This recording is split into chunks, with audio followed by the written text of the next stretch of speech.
Europe lies under the iron grip of Adolf Hitler. The Axis powers dominate every horizon, but far to the south, across the blue expanse of the Mediterranean, another front is waiting to ignite: North Africa. The British have been fighting there for years, pushing back and forth across the desert like a deadly tide. But now, something new is coming. A whisper moves through the ranks. The Americans are joining the fight. Operation Torch has begun.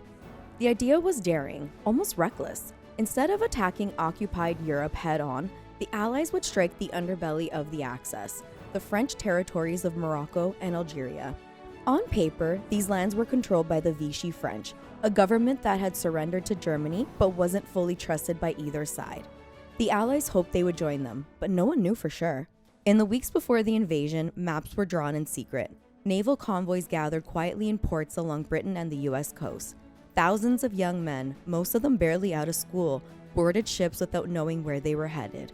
It was November 8, 1942 when the invasion began. Faint lights appeared on the water, hundreds of ships moving in silent formation. From the decks, soldiers stared toward the African coast, towards Casablanca, Oran, and Algiers, three cities that would forever mark the beginning of the end for the Axis in Africa. Off the coast of Morocco, General George S. Patton commanded the Western assault.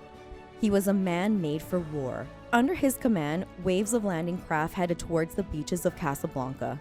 Searchlights flared, French coastal guns opened fire, shells screamed overhead as the night exploded into chaos. American soldiers hit the sand, stumbling under their gear soaked by waves and fear.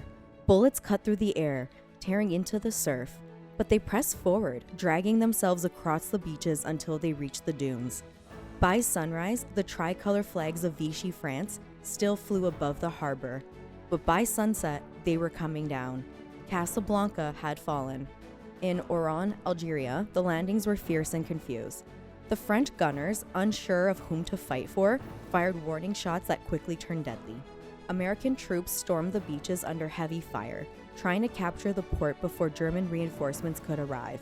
For 2 long days, Oran resisted, until finally the French commander surrendered. Further east in Algiers, something remarkable happened. Before the invasion even began, a group of French resistant fighters rose up from within the city, capturing key buildings, arresting Vichy officers, and clearing the way for the Allied troops landing on the beaches. When British and American soldiers entered Algiers, they found the French already waiting, weapons lowered, ready to switch sides. Within hours, Algiers was in Allied hands. The French, once divided, had found their cause again.